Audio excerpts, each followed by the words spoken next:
Hello, everyone, and welcome to this Friday conversation, part of our February series.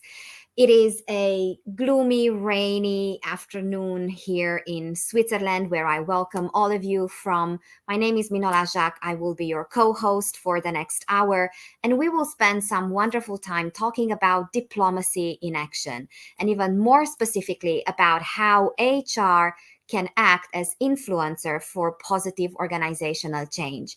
I do see already a few comments coming in from the audience. So thank you everybody for being here. And I hope you are enjoying a wonderful, whatever moment of the day it is on your time zone. Please do let us know where you're listening to us from or where you're watching us from. And this way you help us travel vicariously around the world. We have an amazing lineup of speakers today. So I will ask Jessa, who as usual works her magic backstage. Jessa, if you can just bring the panelists on the screen, and while they get used to their faces next to one another, what I will do, I will continue to welcome people who just join and also wholeheartedly encourage you to consider this space just as much yours as it is our panelists.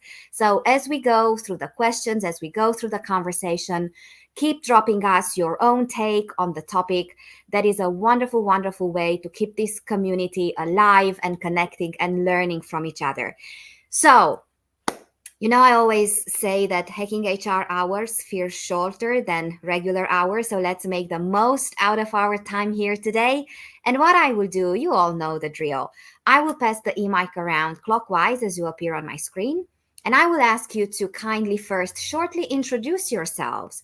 And I'm also curious, what was it in the title of this panel and in the topic of today that you really said, I'm going to take time and energy and my best smile, and I will be there for 1 hour? Rita, welcome. It's so great to share a screen with you again. Hi, good morning, good afternoon, good evening. Thank you for having me again. Appreciate it. Change, that was the word that it got me interested. Thank you so very much. Emily, good to see you. Welcome. Hi, thank you. For me, it was influence. Wonderful. Carol, so good to see you. It's been what, a week? Almost a week. A whole week. Welcome, everybody. I'm here in snowy Denver, Colorado. We have snow this morning, and my name's Carol Cooley. I think for me, it really was about the combination of diplomacy, influence, and positive change. All of those things, I think HR can have a tremendous impact on in an organization, and the combination of putting that together and helping people think about what they can do to influence positive change was very exciting for me. Wonderful. Aura, it's always great and also a bit of pressure to share the screen with a fellow Hacking HR moderator. Good to see you. It's awesome to be here. Thank you. Super excited. Aura here. What motivated me to be part of this panel, the finale, there were positive action with diplomacy. Super excited to learn with all of you. Thank you. Thank you. And last but not least, now I have a confession to make. Tara, I've been following you for a while, not in a creepy stalking way, but I did enjoy some other panels that you were a part of, and I was so happy to see your name popping up in one of mine. So good to have you. Thank you so much. Wow, I'm honored. I'm happy to be here. For those of you that don't know, for me, I'm a chief people officer and culture officer for a gaming company, which is constantly in the state of change in our gaming industry. And for me, what was really excited, two things: the diplomacy piece and really the questions, especially around stability in the workplace, and then helping influence positive change. I think organizational change is one of those scary things in the world, and people are very uncomfortable with change. And so I think as leaders, we have an awesome opportunity to do that. And I was excited actually to learn from my fellow panelists as well. So happy to be here, and thank you for following me. Thank you for being here, and I will just anticipate one of our most popular questions from the audience. This conversation is being recorded, so you can always go back and re-listen or recommend it either from our LinkedIn space or hackinghrlab.io platform. Now, before we dive very deep into tips and tricks and technicalities and maybe your own personal stories about diplomacy in action and influencing, I will ask you a question that I ask with different nuances across our February series. What is the HR flavor of influencing across organizations? Can HR professionals, and especially HR leaders, use influence maybe with a particular set of underpinning skills, or maybe to drive certain topics and lobby for certain decisions? And what I will do, I will just leave this question here, and we will consider this round as your unmuting practice, because you know the drill. I will ask one of you from the following questions onwards just to lead, and then the unmuting competition will be officially open. So let's practice the HR flavor of influence. Tara. Oh wow! Is it salted caramel or mint chocolate chip? I'm not sure what our influence is, but I really do say, you know, from the HR perspective, we are really charged with the culture of the organization and having our ear to the ground with people. And so to me, I think, you know, through the things that we do in HR, whether it's pulse surveys or just being HR business partners and talking to our you know, fellow business leaders, our frontline managers, things of that nature, coming to your executive leadership team with data and, you know, not just, oh, Johnny feels funny about the workplace, but you can say, you know, this is the information I have. And I think data is very powerful when it comes to influence. And so I think of all the pieces of an organization, HR is really the heartbeat of the people side of the business. And I think that's what's been successful for me, is having that, you know, that flavor is really that. So I guess mint chocolate chip, like a data chip. That's my answer. Thank you, Carol. Yeah, I really agree with what Tara has said. I think a lot of times I like to look at it as HR is kind of the conscience for the organization. So building on what you said, and it's incumbent upon us to really bring all of the different perspectives and viewpoints forward so that the leaders have an opportunity to kind of consider that. And you have an opportunity as the HR leader, HR professional, to be able to help steer that. I like to look at it as pointing out where some of those unintended consequences might be. You know, for example, if you've got a program that really rewards and recognizes individual contributions, yet it's creating some type of, you know, bad behavior, backstabbing behavior in the organization, and one of your espoused values as an organization is teamwork. For me, I look at it as it's my responsibility as the HR leader to shine a light on that and say, there may be reasons why we're doing this, but let's just go in eyes wide open and understand what those potential unintended consequences might be. Where do we go next? Emily.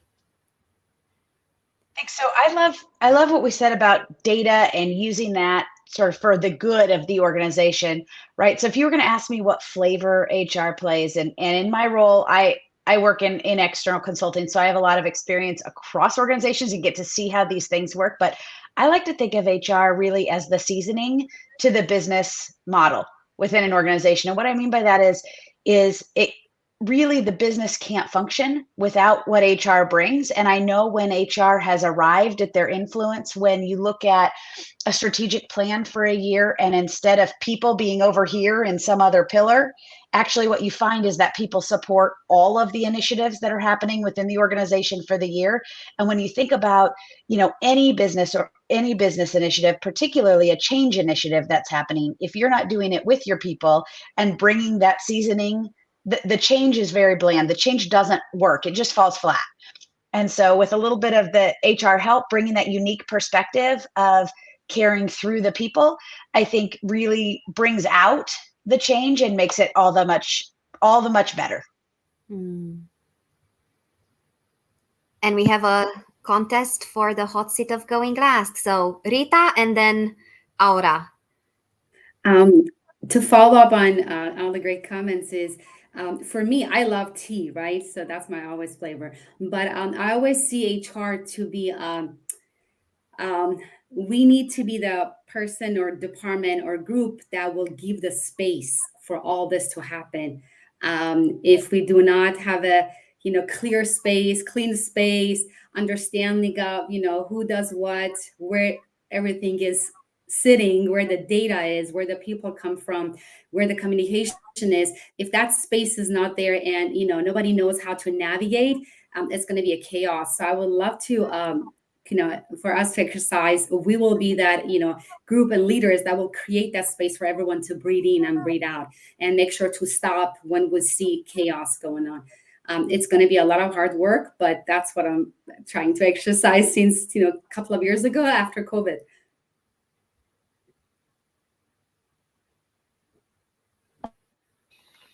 Love everything that my peers have shared here. For me, I actually will answer these questions. We're making here in my seat the banana split. So it's going to be flavor of strawberry, vanilla, and chocolate. So for all. So for me, I start with one, return on investment. So financial literacy is key to be able to influence in HR. Second, vanilla. That is gonna be crafting the story of the return on investment, and final chocolate chip followed by data. And this includes, okay, this is what we can do, this is what can happen if we don't do this, and this is how we get it done. So tying the three with the strategic planning. Thank you.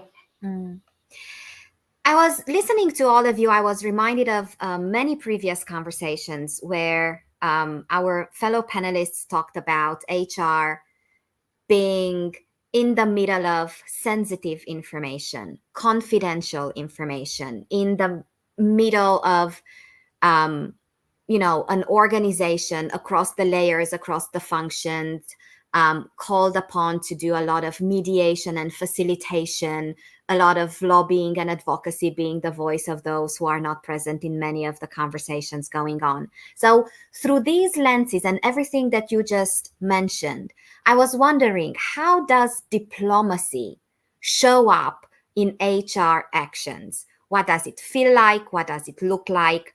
What does it sound like? And I would invite maybe Carol to lead us into this, and then everybody please build on this. Yeah, when I think about diplomacy, that's clearly an underpinning of being able to be successful as an HR leader. You have to have the ability to be a trusted advisor to a lot of different constituents in the organization, whether that's the employees, the senior leaders, sometimes it's other stakeholders, customers, the board. So I think for me, when I think about how diplomacy shows up, I like to think of it as kind of being that calm in the center of the storm, the person who is going to ask good questions to maybe help others in the organization consider different perspectives. So sometimes diplomacy to me looks a little bit like the person who's going to ask that next probing question to get people's thinking started in maybe a different way than they had previously, instead of being forceful and presenting your opinions, your thoughts in a more forceful manner, which is obviously sometimes warranted. But I think for me, again, it's really helping people see around the corners that they might not be looking at, and thinking about how can all of the actions that I've taken to this point continue to build trust and credibility, so that when I come in those difficult circumstances, people have that sense of who I am, what I'm bringing, and that HR really serves as that kind of trusted advisor to the organization.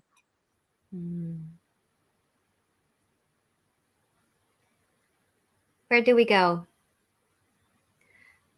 I think the thing about, for me, diplomacy, when I think about a great diplomat, if you think about that word in the world and what that means, really, great diplomats are going to meet people with the information that they have available and learn to speak their language in order to have the influence that they need. And so, I think Ora said earlier about that financial literacy, bringing that to the table. So if you are meeting in a room with the chief financial officer, you need to speak a different language than perhaps coming only with you come with the lens of people, but if you start speaking about somebody's people feelings or those kind of things, that's probably not going to be as effective in doing the right kind of negotiations that you need to do. So learning to speak people's language, I think, is really important for a great diplomat. So that means a breadth of business acumen, understanding across the organization what is going to resonate with the stakeholders that you're talking to. So if you're talking to a manager, what is their language that they're speaking in their world of work? What does their day-to-day situation look like?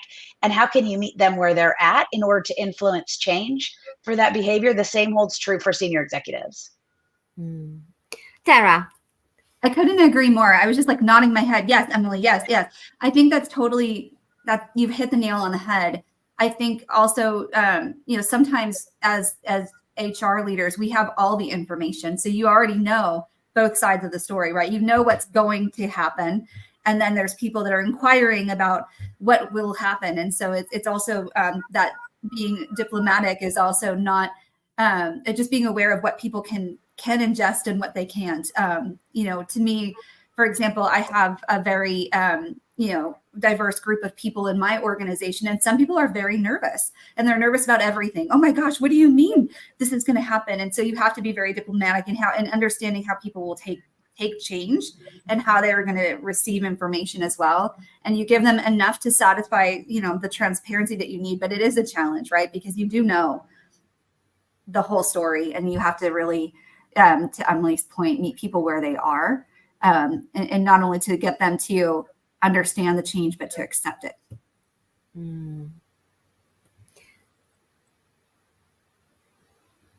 Aura, do you want to stay safe from going last? Do you want to jump in? 100%. Love everything that everybody has shared here. Carol, Emily, and Tara, great insights. One thing that I will add is, I would say, diplomacy in HR comes within understanding the business that we are in, and then at times that can be different things depending on the teams that we're supporting. So not only understanding the business as in terms of operational side, but also the people side. And all of them share here how be able to anticipate needs and being able to be present. So I do think that diplomacy has a lot to do with authenticity and as well as being present and being able to influence within the knowledge or within conversations that we have regarding things that can happen to the business. Thank you. Rita. To add to all great comments, for me, being from a startup organization to organization, over 1,400 employees, from private to nonprofit to government and, world, I've seen different type of diplomacy. To me, diplomacy has been, again, knowing about your business, your audience is also dictate what type of diplomacy is needed. That's what I added earlier, tea, because I'm really a huge believer of drinking tea to digest. So I love for HR to be that flavor of helping everyone to digest what's happening.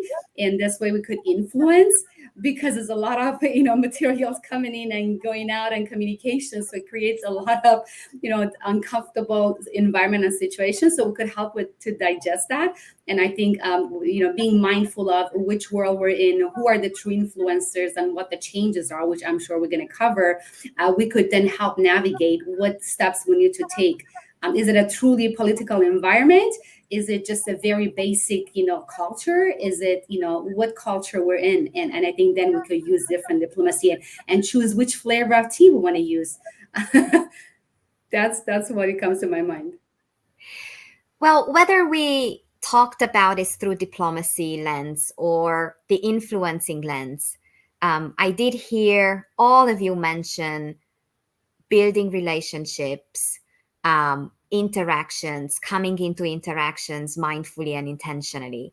So I would invite all of you, let's just take a few minutes and really talk about how can HR professionals go about building relationships within their organizations and quite possibly wider environments to really drive meaningful and effective organizational change. And Emily, I will ask you to be our pioneer for this one. Yeah, I think that still comes back to speaking people's language. When you think about if you walk into a party and you don't know anyone, right? How do you build a relationship? Well, first you have to find some kind of common ground to have a conversation about. So you find a fact or an information about somebody that you want to know. So when I'm talking with HR leaders and HR business partners, what I say is you have to really understand where people are sitting and where you can begin to build those relationships from a place of commonality. Understanding and being willing to listen. I think listening is really important, whether that is, a broad a formal listening event, or inside of a coffee shop, having a conversation with the people who work with you, or whether that is just connecting on Zoom regularly to have those meetings. So, those connection points are really important in helping people understand they have been heard. And then the other part of the conversation is feeding that what you heard back to them. So whether you do, again, formal listening or whether you do informal listening, being able to then say back, hey, I asked 100,000 people in our organization this question, and here's what you told us, and here's some changes that we're making. That softens the change, right? You're changing with people instead of at people. That feels a lot better to the average person in an organization.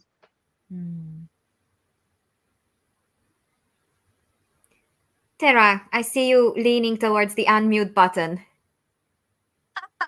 I wasn't, but I will definitely unmute and talk about this. I think I agree. Once again, Emily, I'm like nodding my head and agreeing in the building relationships. And I think to add upon that, the way to build relationships really in an HR capacity is to build trust. And so I think that one of the most important things to do is to have people feel like you have their best interest in mind. And the way you do that is, say what you're going to do what you're going to, and follow through on those kind of things. It doesn't happen overnight. And I think, especially in a culture of organizational change, people do tend to get, a little bit suspicious or uneasy or things like that. So being that consistent person that they can come to, that you have information and you're as honest and forthcoming as you can be with people during a time of change, I think helps kind of deepen that relationship. And also, checking in on people when change is happening. How are you doing? Are things okay? I know there's a lot going on. I think there's that piece can also help deepen that relationship. And then you can really start to understand and unpack what's happening inside your org and be able to make the pivots and the changes that you need to from a leadership perspective to help kind of get people comfortable during that time. I will jump in. Aura and then Carol. So that's a great question. All of you have provided awesome insights.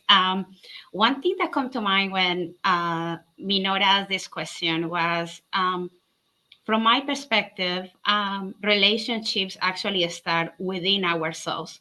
So I do think that before we can build a relationship with anybody, we need to start with ourselves. So the first thing that I would say is, one, understand you, understand what moves you and what triggers you and how you are reacting and responding to others.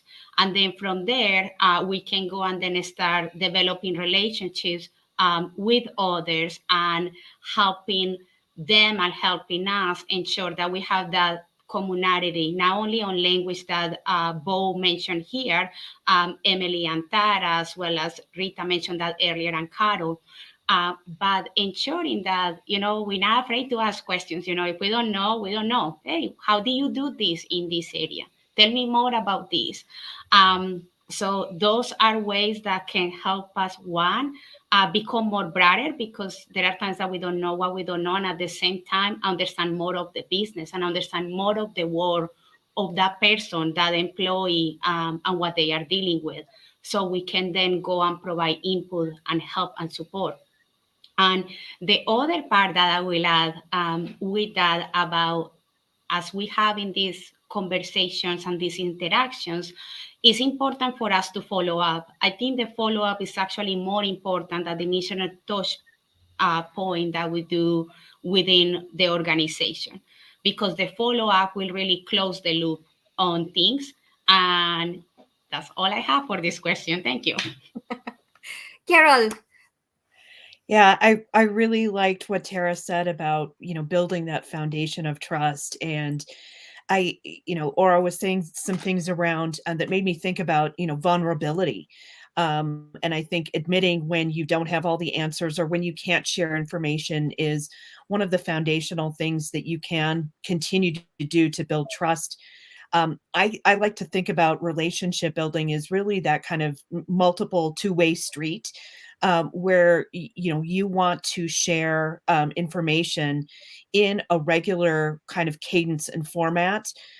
Because I think oftentimes when you're in an organizational change situation, you don't just want to put together a big campaign and go out there and start sharing regular email updates or project updates or things like that. I think it starts much sooner than the actual change that you're looking to drive in the organization. It's about building, again, that foundation of trust and two-way communication as a part of your organizational culture. And that, I think, can continue to give you the perspective and the place in the organization to be able to listen, because people are willing to speak to you. Rita. Great comments. Just one thing to add is, definitely understanding what is it that it's happening in the organization, who is communicating that initial communication, right?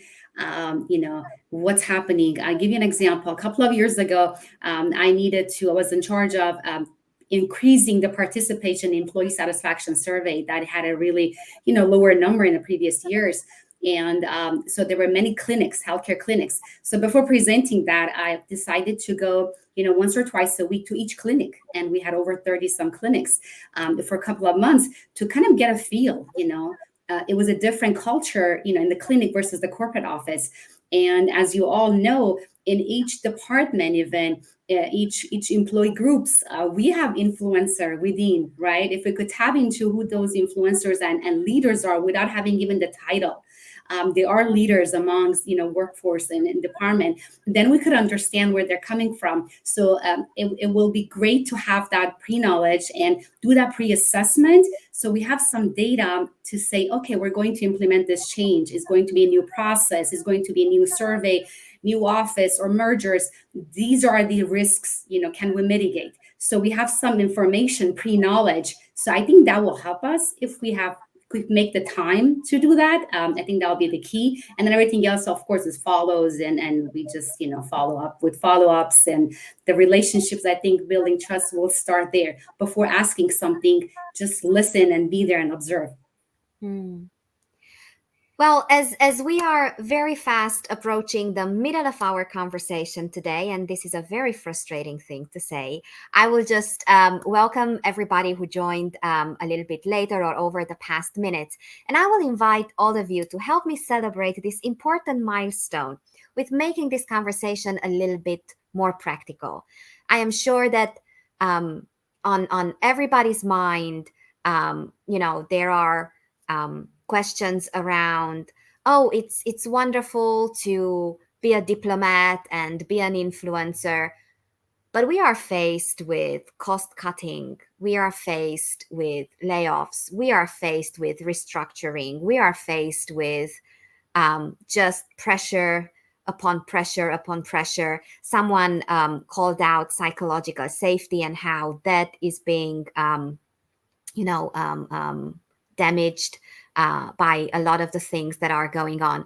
So I would really invite all of you, what does it mean to show up as an HR diplomat and as an HR influencer and use those skills when the organizational changes are not positive, do not feel very positive at all? How do you use those skills to, I'm not sure that mitigate is the right word, but I'm not a native speaker. I hope I can get some space and grace. How do you mitigate the impact on the organization? And let's see. Carol, I saw you nodding. So I would ask you to lead, and then we will take it from there. Yeah, I think that's really one of the most difficult aspects of being an HR leader role, is when you're trying to help the organization continue momentum during times of difficult changes. Because oftentimes those difficult changes are brought on by, things that need to drive additional changes in the organization.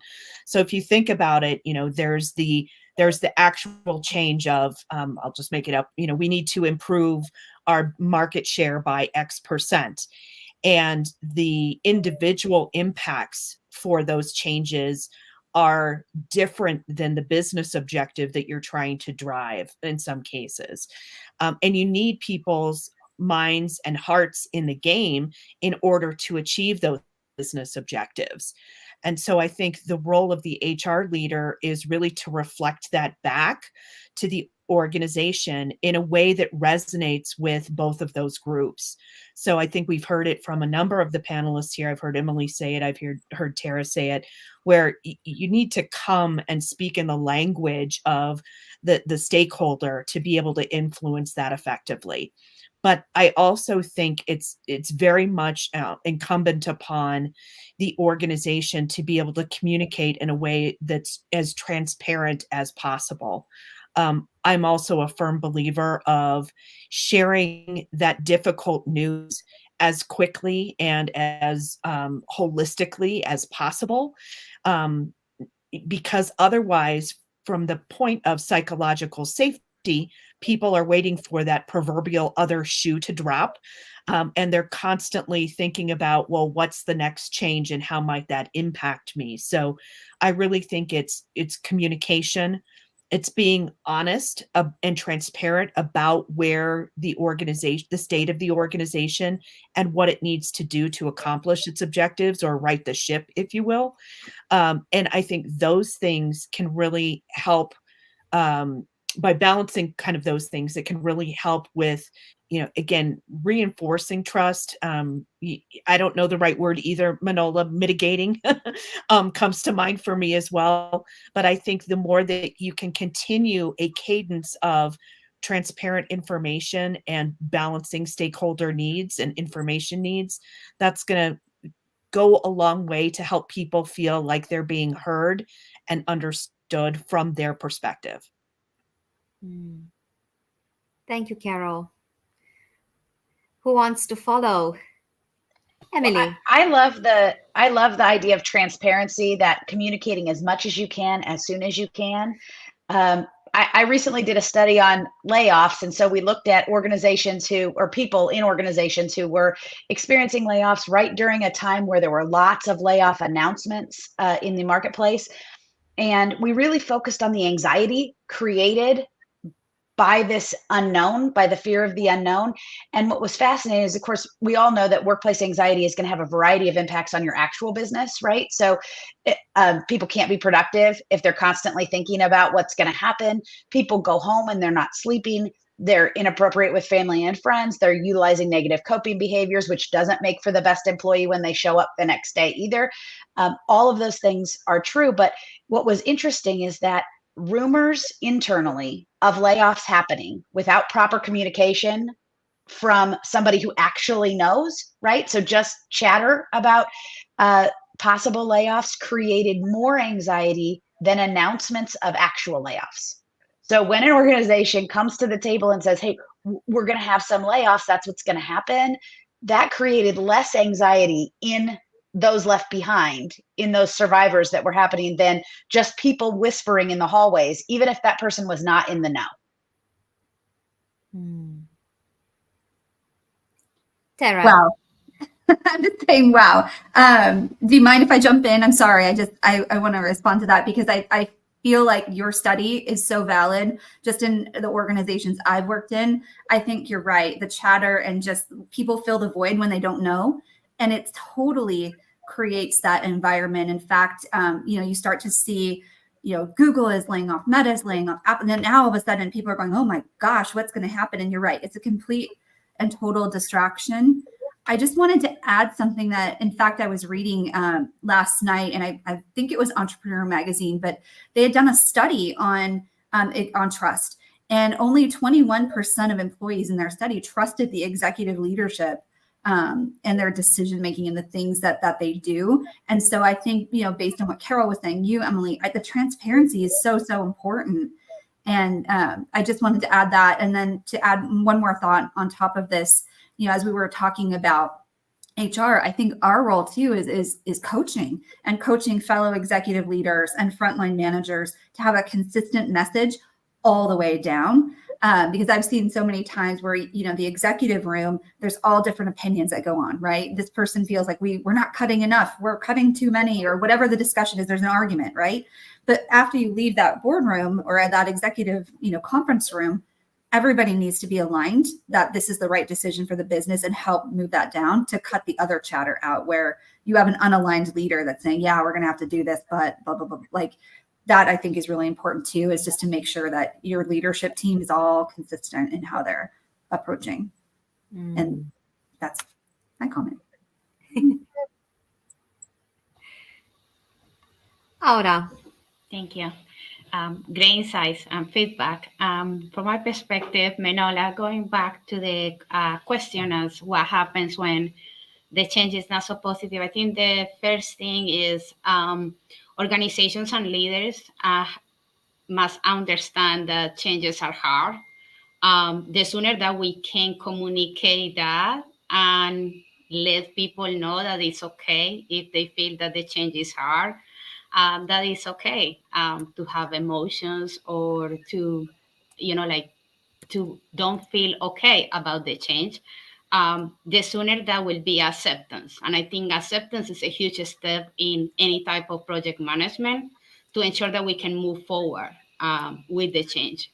And I do think that having that communications about change being hard is key. Especially when there are large transitions in organizations and there are big changes and integrations happening. And then from there, a couple of the panelists here say the importance of transparency in the communication, providing feedback of where we are in the change, as well as follow-up. Those are key as part of that. Thank you. Rita.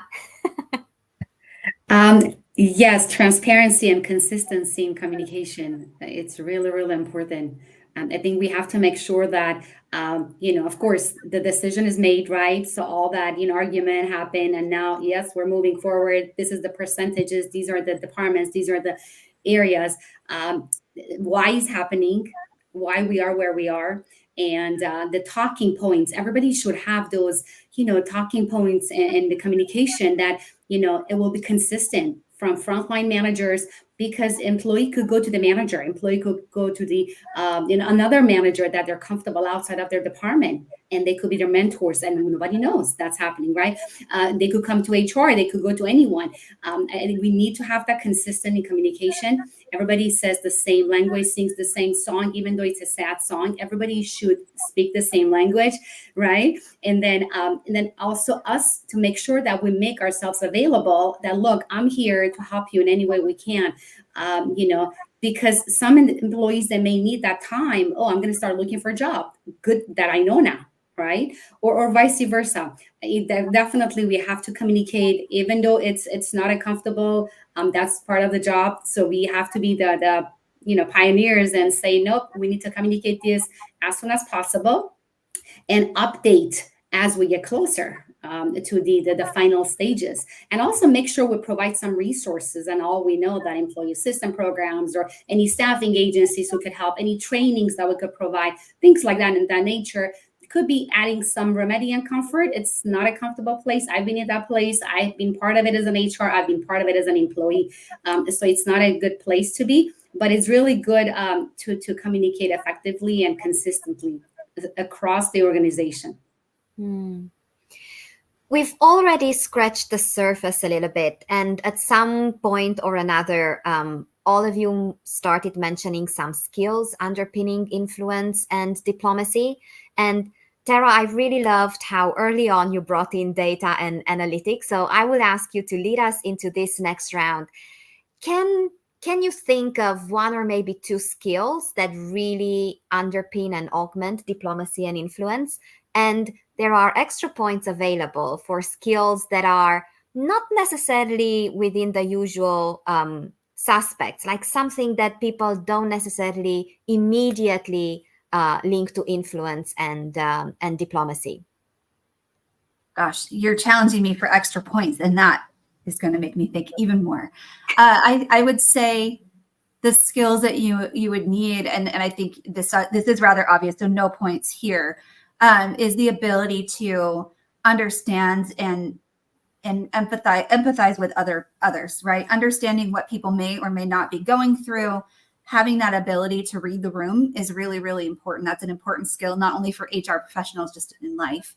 And I think, from a data and analytics perspective, I think it's being able to spot the trends and spotting the trends early. So if you, for example, if you're starting to see voluntary attrition, or in my current organization, our voluntary attrition is really low. You would think that is a super positive example of, wow, what a great culture. Nobody's leaving. But it's not actually, when you dig behind the numbers further, what is it? We did our engagement survey, and the number one thing that people loved the best about our company was our remote work. So I'm thinking, nobody's leaving and they love remote work. How productive are we? So now we start to go into productivity results and things of that nature, and come to find out, not a lot of people are leaving. One, because maybe the external marketplace is a little bit choppy right now and people are, a little bit scared to jump, but also people are maybe comfortable and complacent and, are afraid of the change, and maybe they think they're going to get let go. So they're going to wait for their severance package. There's all sorts of things behind the data.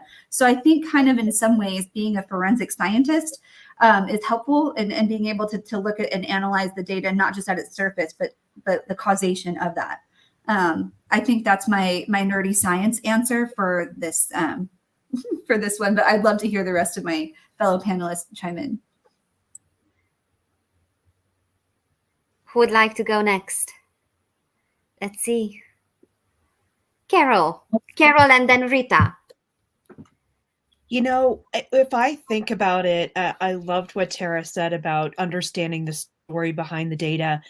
So for me, when I think about, some of the things that are helpful in, being able to kind of influence and be diplomatic, it starts kind of at a kernel of curiosity.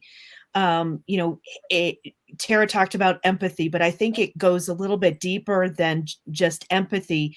You have to have an innate sense of wanting to know more, wanting to dig deeper. Another thing that I rely very heavily on is the ability to connect the dots. And not only can that be similar to what Tara was saying about understanding and asking that next question about, what is this really telling us? What is the root cause of the data that we're seeing presented? But it's also about, thinking around the corners, thinking about how disparate things may actually create an impact, whether or not you intend it to do so. And I think it's about helping leaders and employees see how all of those different dots connect for them from their perspective and from their point of view. Rita, you've been so gracious to go last. I am so happy to see you unmuting yourself. Data. What is the definition of that data? What's the understanding of each data? Each data means different things, right? Why are we presenting those information and numbers or whatever that is? And I would love for us to have that data consistently throughout the organization and not to wait until the last minute. But even when it comes to delivering a change or layoff or anything, we need to have a data to somehow support the decision where the executive is coming from. What is the to me data? It's same as when we go for our annual blood work or health screening. So I like the data that HR presents. Has that kind of a meaning that we did the deep assessment of what's happening, right, within the organization, and each data presents what, and then that way we'll coach and help the executives to make a better decision, and then more of a collaborative decision, because the data will say, as Tara said, do we have employees here and they're happy because they work remote, or do we have employees that they love being here because of the mission? What is it that drive them, right? Are they here because we promote internally, or they're here because they're comfortable and we're not challenging them? So I think those data is very important. If we truly want to understand what's happening within the organization, we must have different type of data, and we need to do that consistently, from quarterly to monthly to annually. And only executives and other line managers can help us to understand what type of data and information we can be part of and present to help them. Aura, I saw you unmuted there for a second earlier. Yes, great feedback. It's gonna be tough to lead after them, but we'll try.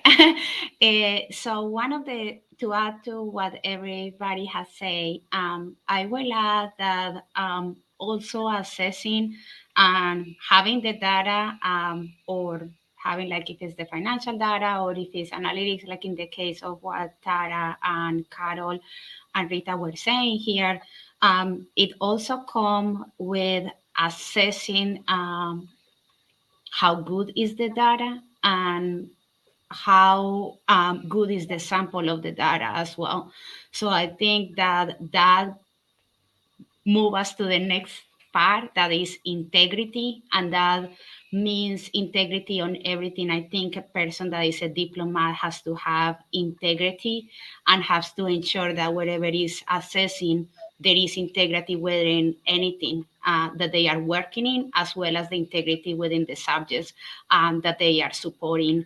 And then obviously then being able to communicate with transparency. I know that Carol mentioned the word curiosity, and by a diplomat having that, it helps them dig more into each of these aspects of integrity in every aspect of the business and of people. As we think about this, what all the panelists have said, and then what I see happening in the comments, a little bit like spot the patterns early, be able to use that data. I think a lot of times we can get stuck in reporting the news after the fact, right? Because that's what our data does. But instead, using that curiosity, as Carol said, to go ahead of the data and find out what's driving things, as to what Rita said as well. It's like, as we go through this, how can we begin to find the precursors of the outcomes that we're trying to either achieve or avoid? And once we find those precursors, how can we work there in the before times? I did a study on burnout, and by the time a person would report that they were burnt out, they had multiple symptoms of burnout. So months before they would actually say, I'm burned out, you could begin to see those symptoms emerging. And so as people working in people data, we owe it to ourselves and to our organizations to get there before we just report the news that someone has left the organization, that someone is burnt out, that someone is whatever, to put our programming and our efforts in those before times to help with what's coming up over the hill. These are all wonderful, wonderful insights. And I also picked up one skill from Amy in the comments, patience. I think it's always beautiful when that pops up. With everything going on, patience doesn't always make it on our priority skills list.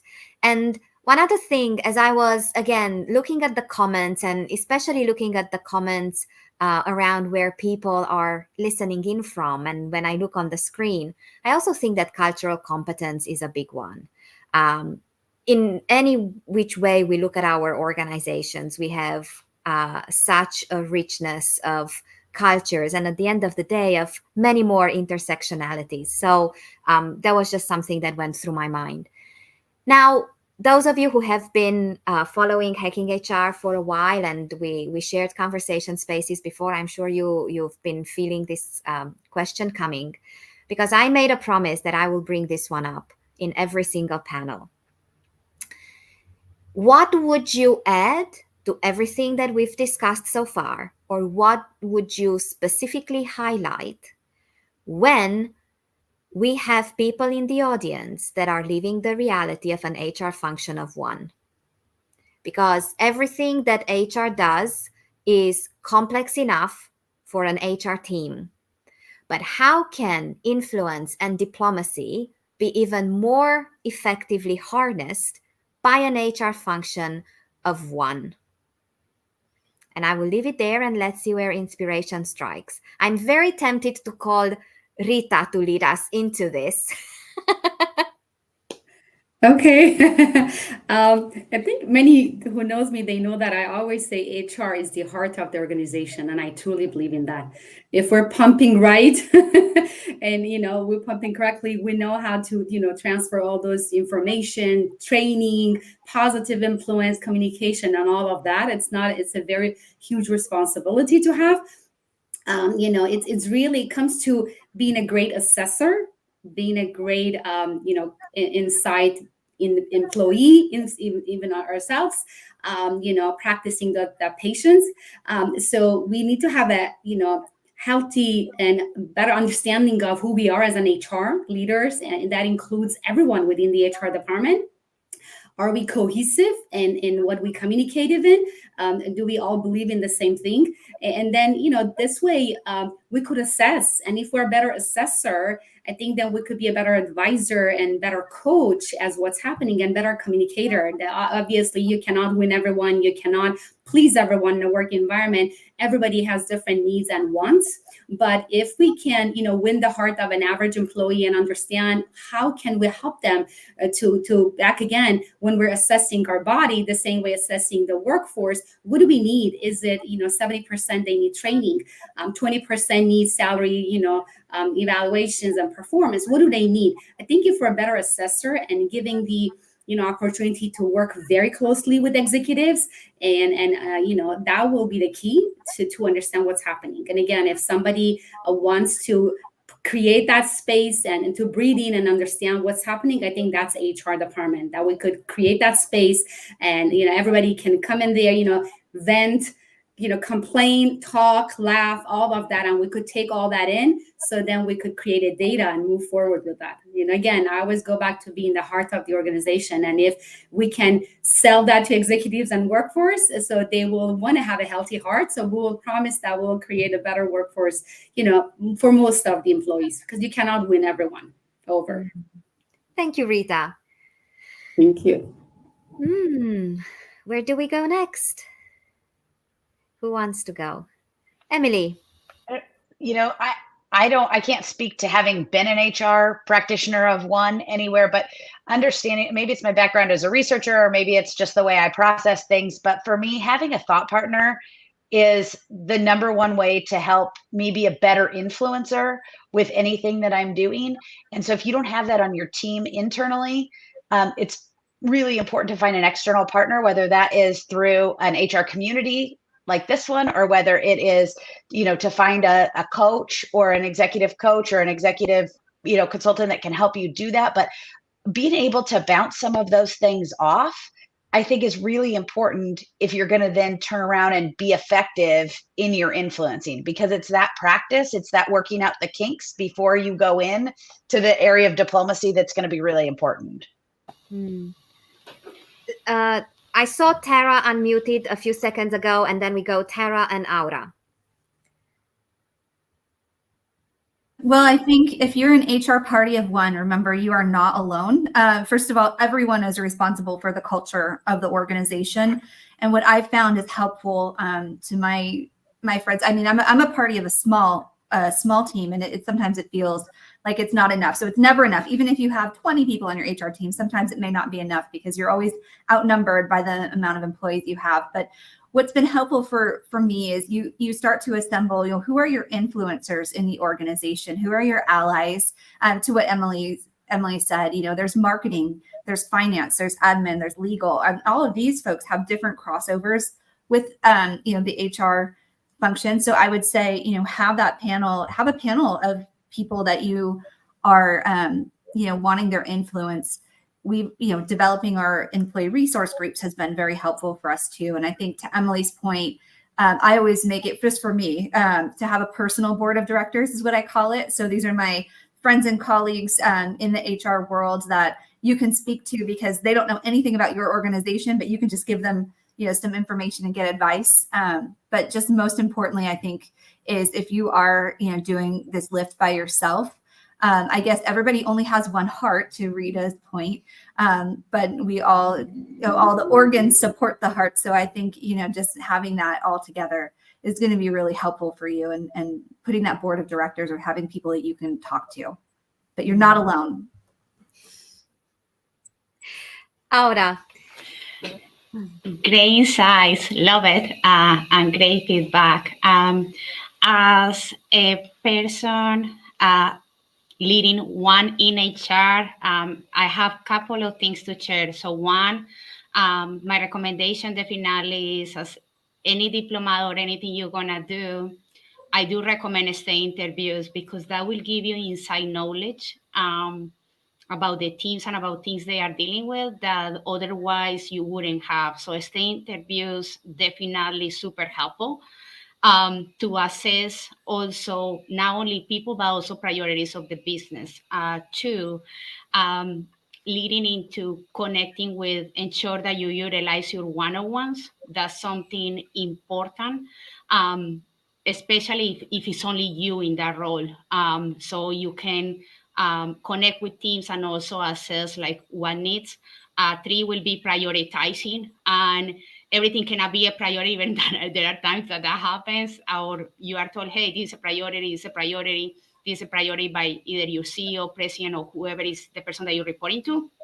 Have the frank conversation. Ask, hey, you have given me, 20 priorities, and the week is 40 hours.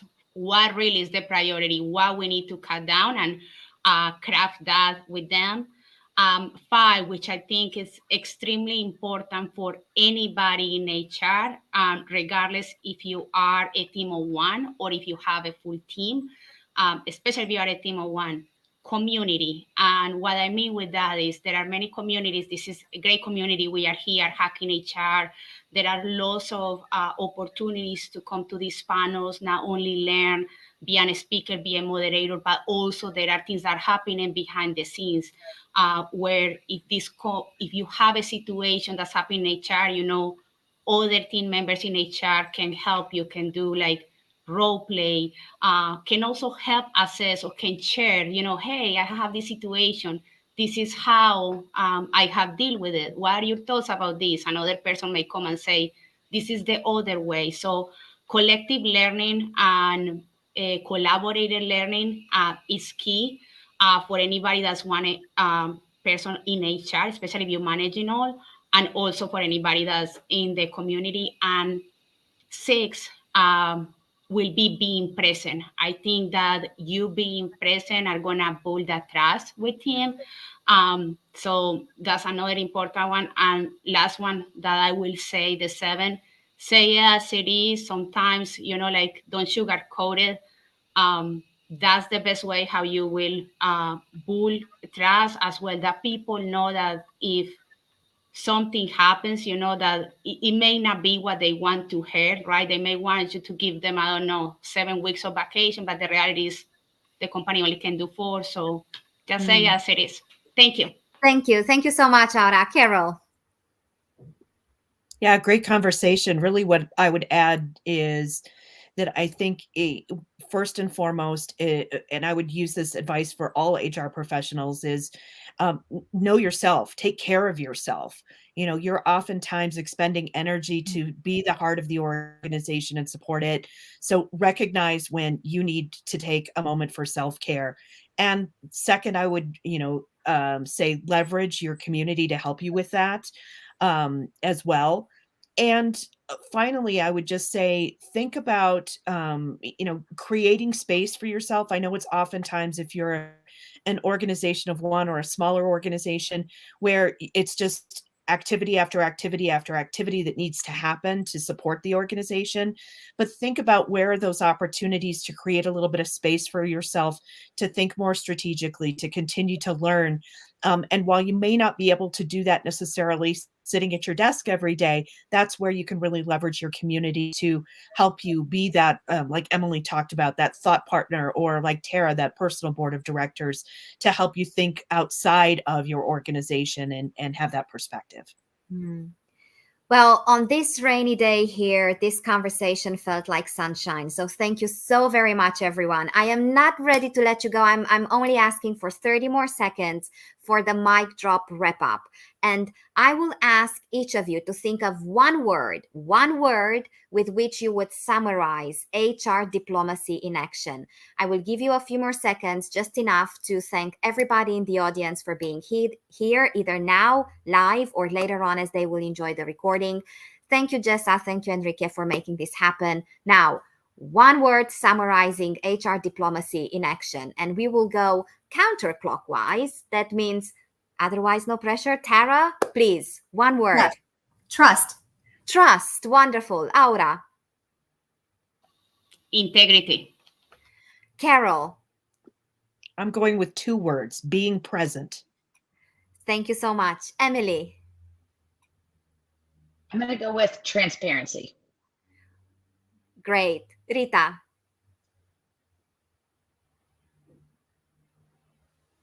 What it comes to my mind, I don't know, for what some reason, is agility. Agility.